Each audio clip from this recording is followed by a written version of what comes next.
Okay, welcome everyone tonight to week 3 of Eat Clean Get Lean. All right, here we go. I just had to wait for me to go live as well. Welcome everyone to week 3 of Eat Clean Get Lean.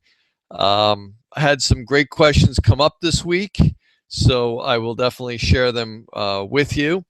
And I just want to welcome everyone on. We have some guests on tonight, some people who are brand new. If you don't have water, get some water if you'd like. I'm going to start in about a minute or two. I'm just waiting for a couple more people to show up into the room. And some great questions, so some of which I'm going to address right off the bat.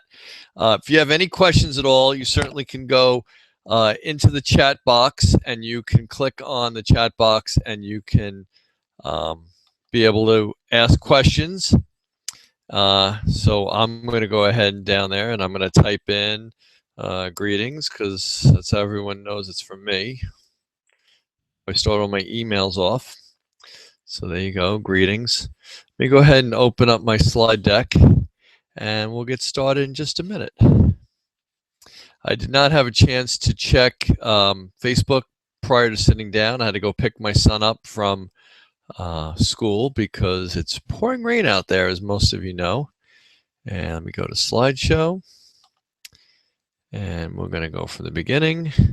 So I just basically walk back in the door myself. Okay, so we're in week 3 of Eat Clean and Get Lean, and I want to start right off the bat with a question that came up this week with regards to protein powder. Okay, let me just shut my door here. I have a dog that wanders in and out of the room. There we go. Hopefully she's out. Protein powders, the good and the bad, and basically, what does protein do in the body? Let's just go through a real quick review of protein. Protein is one of your 3 macronutrients, like fat, protein, and carbohydrates. Protein is responsible for creating more muscle mass in the body. It also helps you to make hemoglobin, which is the oxygen carrying capacity of the blood. Your antibodies are protein derivatives. So your immune system is held in check with protein. You have hormones and enzymes. Again, hormones speed things up and slow things down in the body. Enzymes take things apart and put them back together. And then collagen, which is your hair, your skin, your nails, all your ligaments, connective tissue, synovial linings, joint capsules, all that good stuff. So those are the things that are very, very important in the body for function, and you are able to make more of them with the proteins that you eat. So what are some of the advantages of using protein in your diet? And with regards to protein powder, how are these a little bit advantageous as compared to trying to start cooking up a steak or making some eggs? Well, the first thing about protein powder and all proteins is they act as appetite suppressants.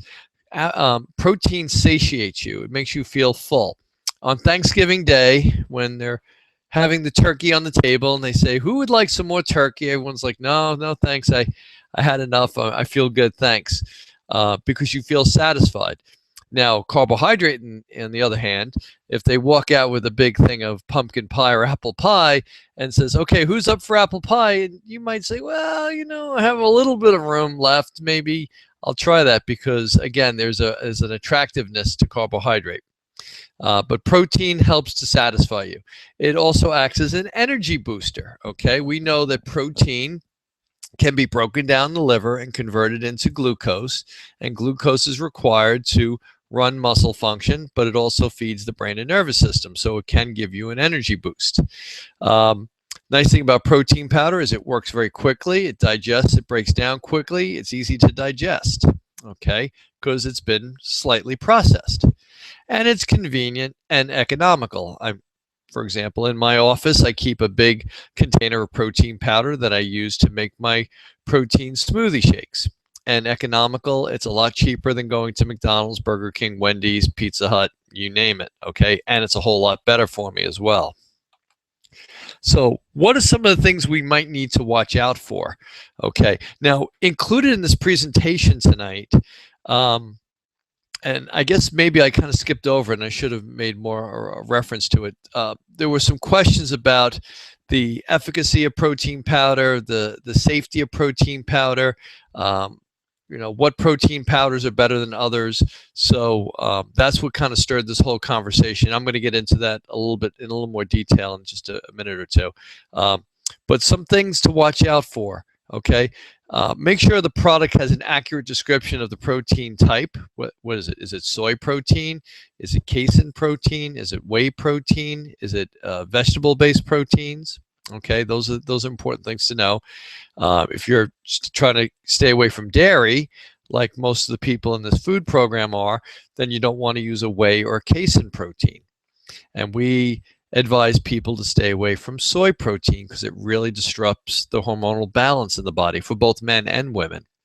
And the amount of grams of protein per serving, that's an important thing to know as well, because there are people on the call whose lean mass is, say, about 100 pounds of lean mass, and there's other people on the call whose lean mass is 200 pounds of lean mass. And each of those two people have different protein requirements, okay? So we want to know how many grams of protein you're getting per scoop. Someone came to me the other day and said, this protein powder looks just as good as the one that you advocate, and it's a lot cheaper. And so we looked and we said, okay, well, in the protein powder you're showing me, you need 2 scoops to get 20 grams of protein.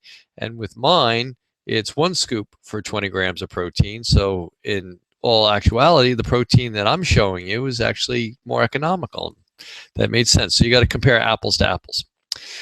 Be sure the product has an accurate reporting of carbohydrate and fat grams per scoop. Now, when we're talking about just pure protein powder, usually carbohydrate and fat grams are not a big deal. However, with a lot of people, they're using meal replacement shakes, protein meal replacement shakes. And when you're using a meal replacement shake, it's going to come with carbohydrate and fat in order to balance out the meal. The problem is, to make it palatable, sometimes what they do is they add more protein, I'm sorry, scratch that. They add more carbohydrate and more fat into the mix because it makes it more palatable, or at least that's what the way they feel about that. Just a quick thing to remember whenever we're addressing a meal replacement, we want the protein plus the fiber to be greater than the carbohydrate plus the fat. And that's all available on your nutrition labels. So that's very easy to find. Okay, the other thing you have to be mindful of, and this is kind of where the question came up, is some products are grown in soil that's been heavily contaminated and may contain high levels of heavy metals, especially lead. And lead is a neurotoxin. Neurotoxin meaning it kills nerve cells. So let's talk a little bit more about this. Now, this is from an article that I received today, so I didn't have much time to rewrite. So basically, I'm just presenting what was in the handout that I received, and this came from Plant Fusion. Story about heavy metals. Heavy metals such as lead, mercury, cadmium, tungsten, and arsenic primarily exist deep in the Earth's crust, but are present throughout our environment in very low levels. In the last 100 years, we've seen increased levels of these substances in our agricultural soil, due to human influences such as mining, manufacturing, and the use of synthetic products such as pesticides, paints, batteries, industrial waste, and fertilizers. Whether or not the metals end up being absorbed by plants depends largely on the relationship between the plant and the soil. For example, soil type, climate, soil management, metal, chemical form, plant species, and other varieties. It is debated as to what level of these metals is considered to be detrimental to human health, and there are very few standards specific to natural products. But the bottom line is that you want to try to avoid them whenever possible. Okay, now some of the cheaper protein powders that we looked at today had higher levels of nitrogen to try to make it look like the protein levels were higher. But remember, protein is not just nitrogen. protein is nitrogen, carbon, hydrogen, and oxygen in a specific sequence, a genetic sequence, to make up different proteins. So just putting more nitrogen into a product doesn't mean you've increased the protein in that product.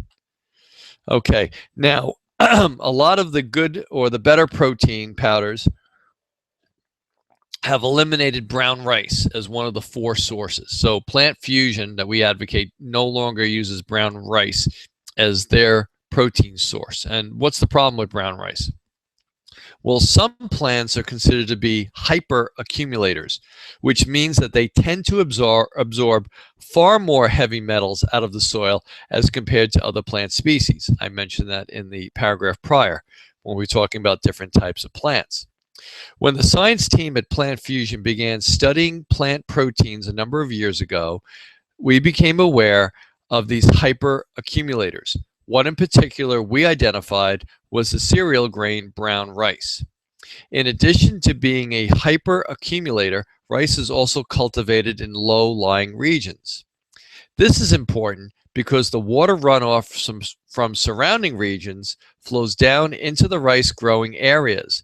This water runoff carries good stuff like nutrients, but can also carry some bad stuff like pesticides, chemicals, and heavy metals.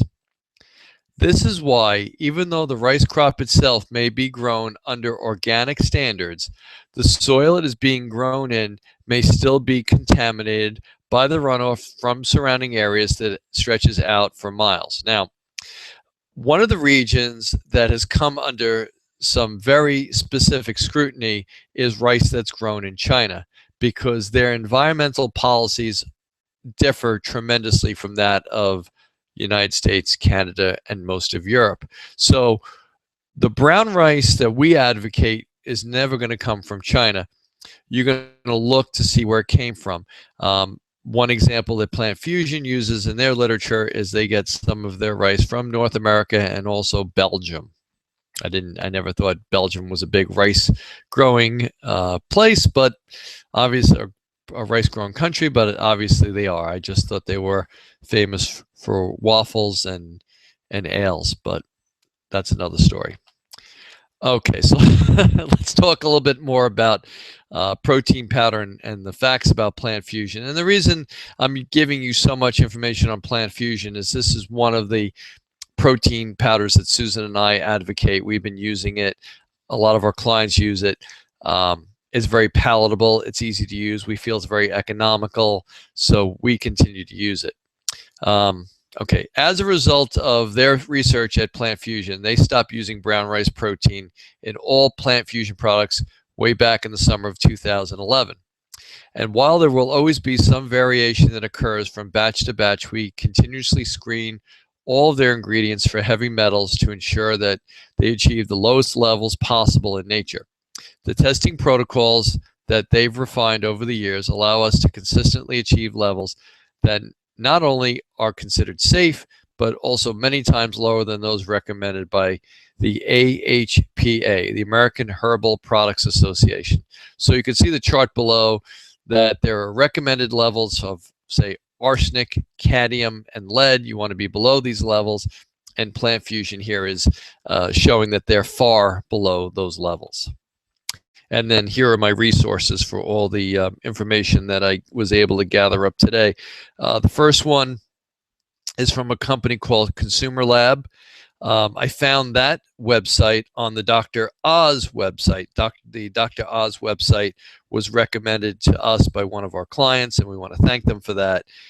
So I went on and I watched the videos that were associated with that and read the text, and then I was able to get a free 24-hour membership to this consumerlab.com, and they went through and they reviewed a whole host of different protein powders. And the reference on the bottom from naturalnews.com, they went through and also evaluated a number of different vegetarian-based protein powders. So if you want to read their results, that reference is also on the bottom of this page. Okay, if there's any more questions about protein and protein powders, I'd love to be able to discuss it. But at this point, let's move on. Let's just do a quick review of what we're all doing. We're into week 3, and this is where things start to change. You've gotten videos from us on the sputter effect, how your body is switching from looking for sugar as a primary fuel source to fat as a primary fuel source. You've gotten videos on cacao. You've gotten videos on a whole host of things that we feel are important for you to understand as you go through this process. And of course, one of the videos you've gotten was about Heck and Check. So again, I'm going to bring this up real quick. We want to make sure that day in, day out, morning, noon, and night, we keep your hunger at less than 5, your energy stays at a 6 level or above, and your cravings stay lower than 5. We're going to assess as we go through the course of the day how we're feeling. Is our Heck and Check? Again, every week we're taking our circumference measurements and our weight. We're plugging it into the metabolic effect shape calculator, and I know I've been getting some results from some of you, which is great. So I get to follow your progress. Somebody told me they lost 11 pounds so far in the first 2 weeks, so congratulations there. That's totally awesome. Sound like I'm from California. Totally awesome. If anyone's getting any blood work done, physicals, and you want to share that information with us, that'd be great too. The 4 scenarios I'll get into in a minute. And what are we modifying? We're looking at adding protein, fat, and water to control Heck, and carbs and fats being adjusted when we're not losing weight. So again, as a reminder, how do we get our Heck in check? Well, step 1 is to make sure that we have adequate amounts of protein, fiber, and water in all of our meals. If we're still hungry and we still have cravings and our energy is dropping out, we can add fat into a meal. That can be in the form of avocado, coconut oil, chia seed, a nut butter like almond butter or cashew butter. Okay, if that's not working, then we take the fat out of the meal and we add in starch. And I always talk to people about adding bites of carbohydrate. To me, that's very easy. So bites or a half a cup. Now, again, I'm talking to a couple different audiences here. 3 bites for someone who's at 100 pounds lean mass is more like 6 bites for someone who's at 200 pounds lean mass. So you can't compare apples to oranges. Okay, you can't feed a 200-pound male the same way you would feed a 100-pound woman. All right, that won't work, and that'll increase the hunger and the cravings, and then things become really unbalanced. And then what happens is we go off of our program, we start reaching for whatever we can get our hands on. If that doesn't work, again, we're going to add both the fat and the starch back into a meal. So the example I give here is the sweet potato with olive oil. We're trying to stay away from butter only for the fact that we're trying to stay dairy free for the first 4 weeks. And olive oil seems to be a very easy thing to do. Another great one in the morning is mixing a tablespoon of coconut oil in with your oatmeal. That works very well. And of course, if you want to add your protein powder in there too, so we make sure we have fats, carbs, and protein. And if that doesn't work, we start to add the snacks. Snacks are like your teas, your branched chain amino acids, your cacao drink with the chai tea. If you want to go Thai, let's try this again. Chai tea, which is not Tai Chi, with your cacao and your stevia. Again, the cacao is going to help with serotonin, dopamine levels. It's going to help to make you more confident, more focused, more motivated, and so forth. So those are your 5 steps.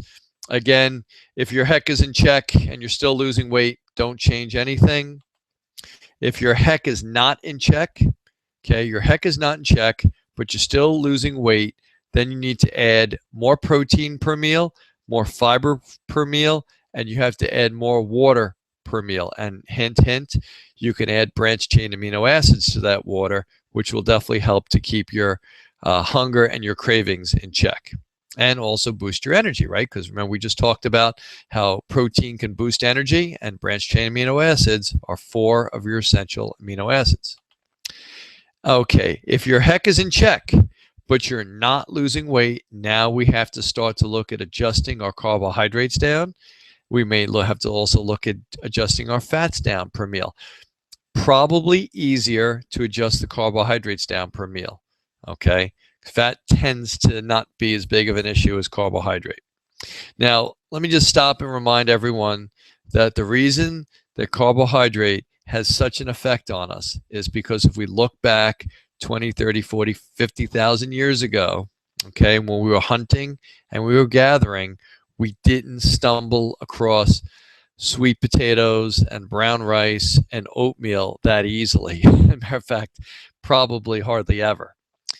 So we are beings that when we see carbohydrate, we know that we may not get it again for quite some time, except for the, fibrous carbohydrates and some of the fruits that we might have stumbled across, some berries like blueberries and so forth, but certainly not sweet potatoes. We're not going to hang around waiting for sweet potatoes to grow in the ground when we're chasing after the antelope. So our brains are designed to, whenever we get carbohydrate, to eat it.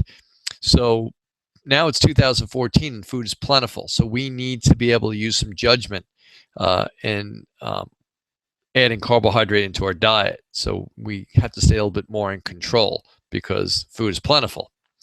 But that's why carbohydrate tends to have such an attractiveness to us because, again, we're the same beings we were 50,000 years ago. No difference genetically, physiologically, we're exactly the same.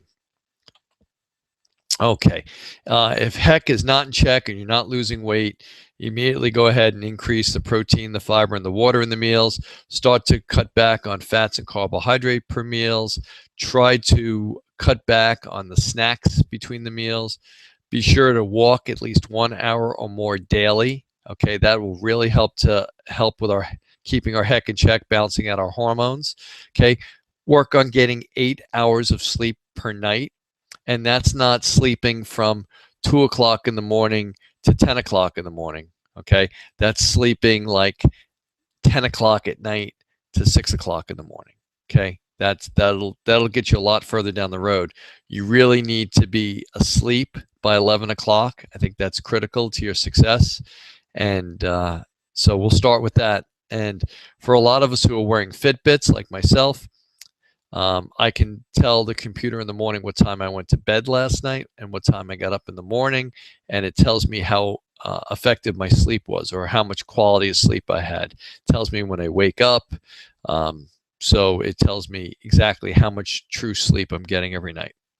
And last but not least, performing at least 2 resistance training sessions per week and working the muscles to temporary muscle failure, as we've discussed. Okay, now I want to switch gears. If you need a drink of water, take it. I just took mine. I wanted to talk a little bit about alcohol and fat loss. Now, one of the foods that we asked you to abstain from for the first 4 weeks is alcohol. And I want to spend a little bit of time talking about the hows and the whys of that. Susan and I have done a lot of research on this over the years. And it's amazing when you start to hear yourself speak, you actually start to believe your own stuff.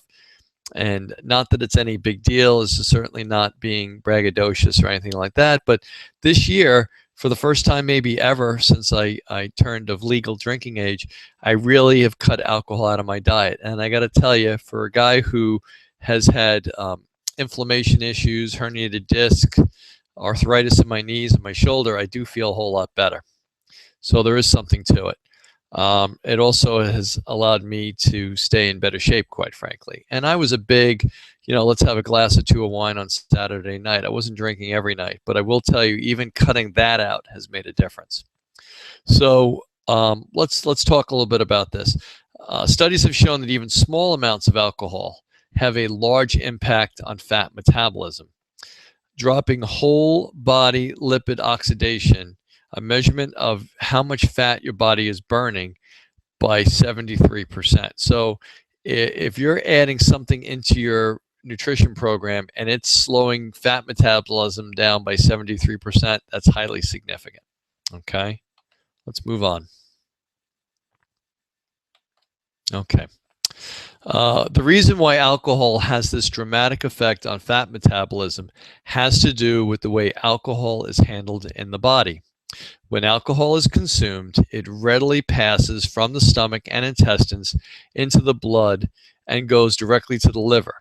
In the liver, an enzyme called alcohol dehydrogenase mediates the conversion of alcohol to something called um, acetyl let's try this again. Acetyl aldehyde. Ooh, that was a tough one. I usually just rolls off my tongue. Important thing to know here is if you look on any of your medications that are liquids like cough syrup, you're going to notice it's in an alcohol base.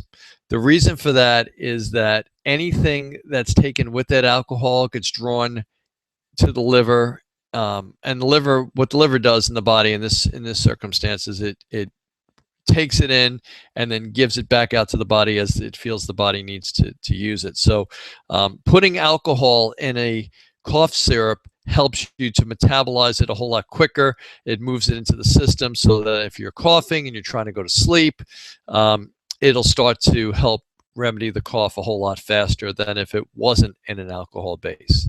So alcohol draws it out of the digestive system real quick, basically, and puts it to work very, very quickly. Okay.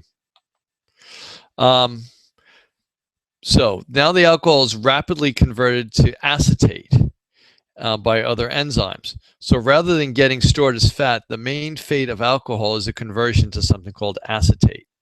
And the amount of acetate formed is dose dependent on the amount of alcohol you consumed. For example, blood levels of acetate after drinking vodka are 2.5 times higher than normal. And it appears that this sharp rise in acetate puts the brakes on fat loss. Okay, so here's a little diagram here. We know that alcohol has 7 calories per gram, as compared to regular carbohydrate that has 4 calories per gram, and fat has 9 calories per gram.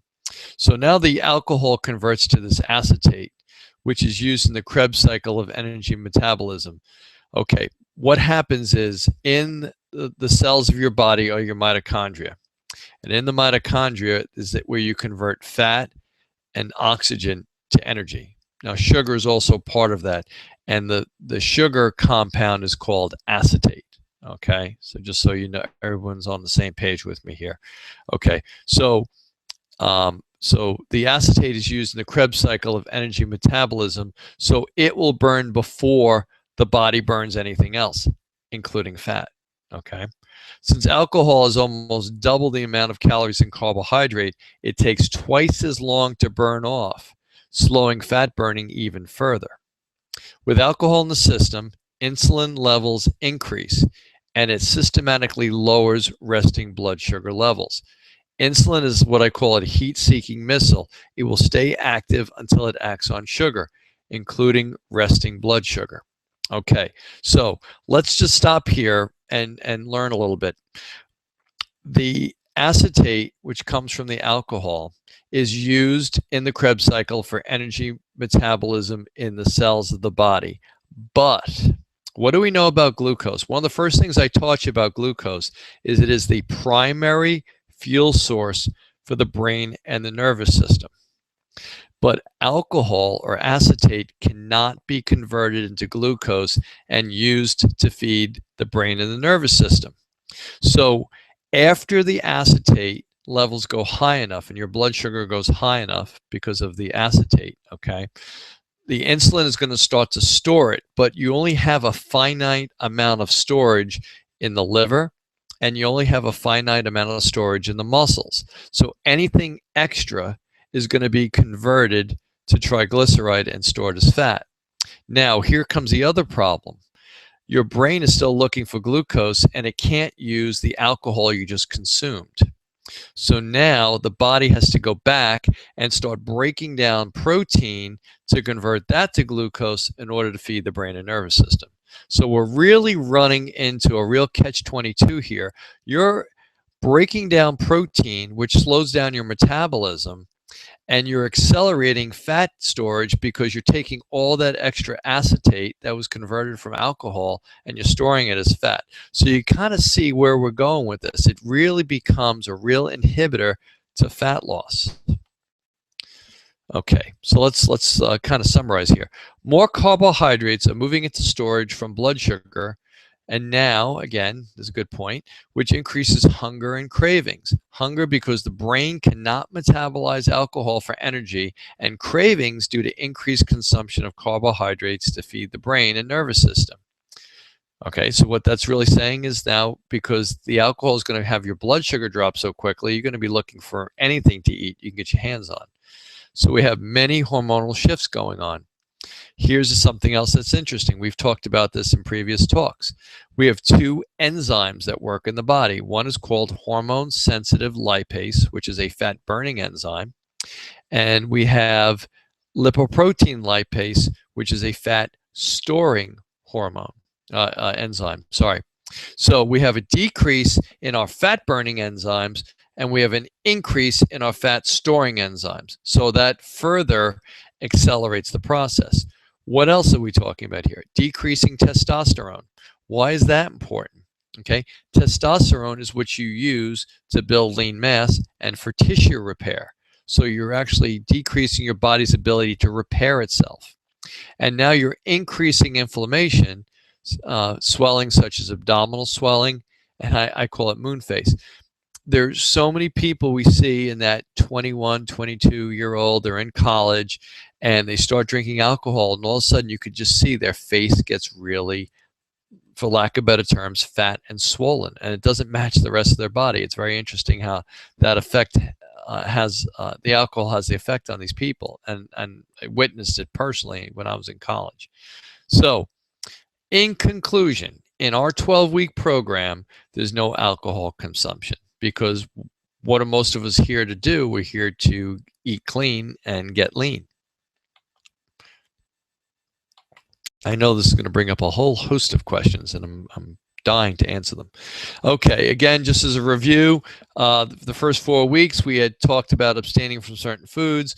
We talked about soy because its ability to throw hormones off, alcohol, I kind of just addressed that, wheat, gluten, corn and other grains, dairy, artificial sweeteners, and other food chemicals. Why the artificial sweeteners? Why the other food chemicals? In the very first conversation we had, we talked about something called the weight regulating mechanism in your brain. And how is it influenced? It's influenced by things like stress. It's influenced by the amount of exercise you do. It's affected by your blood sugar, and it's also highly affected by food chemicals and food additives. Okay, those can all throw off the weight regulating mechanism and cause you to store more body fat. Okay, let's move into walking. Okay, walking is such a crucial component to this program. Walking an hour a day makes a tremendous difference in our ability to balance out our hormones and help us to lose weight. So let me kind of go through these, and then I'll kind of wrap it up with some thoughts and ideas I have with regards to walking. Okay, walking facilitates something called gene expression, changing how our genes, which are proteins, align themselves and how the cell membrane communicates with the nucleus of the cell to either increase or decrease the production of fat-burning enzymes and hormones. So it's all about perception. Okay, body weight, like so many of our individual characteristics, is a combined result of the genes we're born with and the way we live our lives. How much and what we eat and whether we exercise. The question is, how does one influence the other? So we have some studies that were done. There was a study done up at the Harvard, and this researcher and his colleagues say that walking for about an hour a day can reduce the weight promoting effect of certain genes by 50%. What's more, the scientists say sedentary activities like watching TV and playing video games can trigger the weight gaining effect of the very same genes. Okay, last year there was a study in a journal called Menopause, the Journal of the North American Menopause Society, and they suggested that walking at least 10,000 steps a day doesn't necessarily boost muscle strength or balance for women, but it does have an effect on decreasing body fat and weight. The women in the study were between 50 and 70 years old, and Reuters reported this. So we talked about 10,000 steps a day. And people are like, how do I track my steps a day? Well, you can use a pedometer, or I know myself and some other people who are on the call tonight, we use something called a Fitbit, and it tracks my steps daily. I walk over 2 miles a day in my office. I find that to be amazing. But my goal is those 10,000 steps a day. And it's really kind of nice because we have a little Fitbit friend group, so to say, with people that I know, and we all try to outwalk ourselves every day. So we have a little competition. But my primary goal is set at 10,000 steps a day, which on a day like this is pretty difficult. So when I go in tomorrow morning, I did do some walking in my office today, outside of my normal routine of training clients. So hopefully I hit my 10,000 step goal. But in a nor'easter, it makes it a little harder to go out and walk on the boardwalk.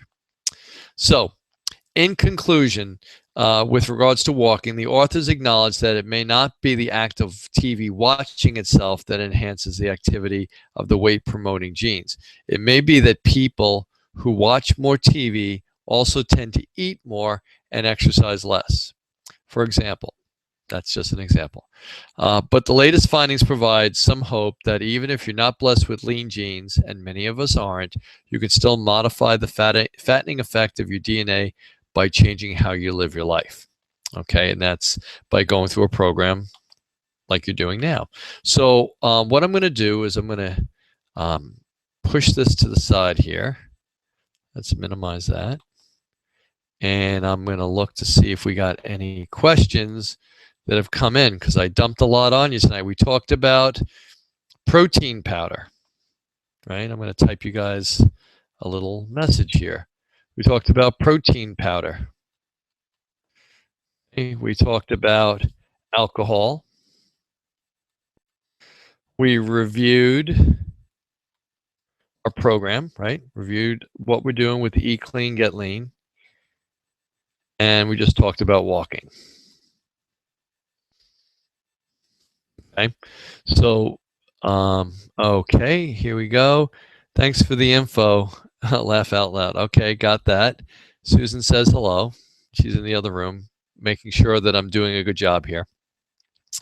One of the things I want to just talk about walking while I'm waiting for any questions that might pop up is I really think you have to understand that when you walk, I believe that your brain acknowledges that everything is okay and food is plentiful.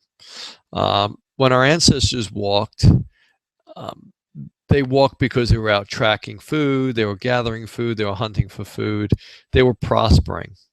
And the only time they sat for prolonged periods of time, you've heard me probably say this before, is when there was no food available or the weather outside was inclement and they couldn't eat. They had no food coming in. So the act of prolonged sitting sends very strong signals to our brain and nervous system that we're not in the process of prospering and we need to conserve energy. So that's when we start breaking down things like dehydrogenase, which is one of our fat-burning enzymes. And why is that? Well, one of the things we also break down, we want to conserve fat. But one of the other things we break down, we start to cannibalize our own lean mass. So cortisol levels start to go up. And the reason we start to break down the lean mass is it's the way to slow the engine down. We slow the engine down, we burn less fuel, and we can live for a longer amount of time. So sometimes people say, you know, well, should I be out running? No, we've kind of discussed that. We don't, unless you feel like you have to go out and run, I'd much rather you do some burst training, which you'll have the video on that, on a bike or an elliptical. Or if you want to do it outside, you simply walk and then you pick 2 spots. It'll take you about 10 seconds to run, and you do an all-out sprint, nonstop, as hard as you can, as fast as you can. Okay, so someone just popped up, you know, walking versus light jogging. A lot of us, well, first of all, let's talk turkey here. There's some of us who are not at our optimal goal weight right now. And the act of running would probably put a lot of stress on a lot of our joints, your lumbar discs, your hip joints, your knee joints, your foot and ankle. We kind of ignore the foot and ankle, but there's a lot going on down there. Someone like myself who's had 3 knee surgeries, it's changed the relationship on how I balance out my lower body. So to fix that, I've gone to using orthotics. Okay, orthotics help me to keep my knee in alignment, so I have less knee problems. But if I went out and ran on a knee that's been operated on 3 times, probably a tremendous amount of stress in the knee and could create a whole lot of problems. So we say walking, and when I say walking, I mean walking as if you're out walking your dog. It's not a fast walk. It's not a power walk. It's a walk. Okay? Let's save the breathless and burning for the resistance training and the sprinting. Okay? So a good question. So we want to walk. We want to walk at a moderate pace for at least an hour. If it's 30 minutes in the morning, 30 minutes at night, because you have to balance it out, that's fine. But let's really focus on the walking. And then when we do our resistance training, I want you to do 10 repetitions, and I want you to go to the point where you can't lift the weight anymore. Now, if you squeak out 11 or 12, no big deal. But if you're hitting 14, 15, 16, the weight's too light. If you can only do it 6 times, the weight's too heavy. Okay, remember, we talk about time and tension. We need enough tension to get enough muscle recruitment, but we need enough time to produce the amount of work needed to get that lactic acid level up so that we start to get the positive hormonal responses. This is a good train of thought. People are like, well, why don't we just lift a heavier weight, 4 times? Because then that would really get a tremendous amount of recruitment. The problem lies in the fact that if you don't have enough time, then you can't get enough lactic acid buildup because you stop the exercise prematurely. So it's a combination of both. You need enough resistance to get maximum muscle recruitment, but you need enough time under tension to get the lactic acid level up. Now, here's a trick. If you get to 12 and you still feel like you got a little bit left, what I do is I bring the weight down to about halfway down. So let's just pretend we're all doing a bench press. Okay. Instead of the weight being all the way at the top, I'm going to bring it down about halfway, and I'm going to do an isometric hold. And I'm going to just squeeze as if I'm trying to push the weight back up. So anyone who's ever trained with me, we always do an isometric hold at the end. And what do I always ask you? I said, do you feel the breathlessness? Do you feel the burning? Okay, I know there's a couple heads shaking out there because I'm looking at the people who train with me, and they would know that. So there's a lot of tricks that we can go along, and I hopefully in the next, as the weeks go on, we get into more training, I'm going to be able to talk a little bit more about that. So we have the intense exercise with the resistance training, we have the sprinting, the burst training, and then we have walking. Okay, someone wrote, would 1 or 2 drinks have the same impact? And I know it's impact because the Y is right next to the T on the keyboard. Well, obviously we talked about vodka earlier, and we talked about its impact. I guess the more you have, the greater the impact. So basically what we're really talking about is in those first 4 weeks, we want to eliminate it completely.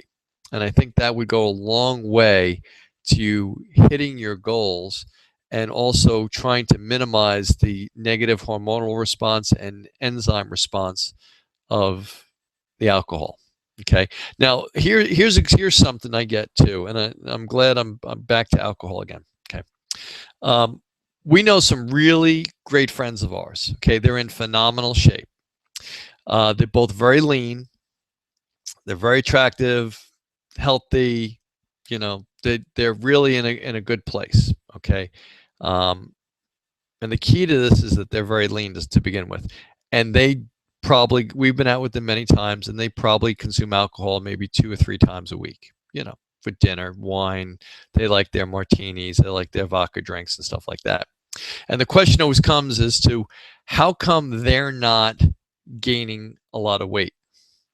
Well, they are so close, if not at their goal body weight and their goal percent body fat, that they're not trying to burn fat.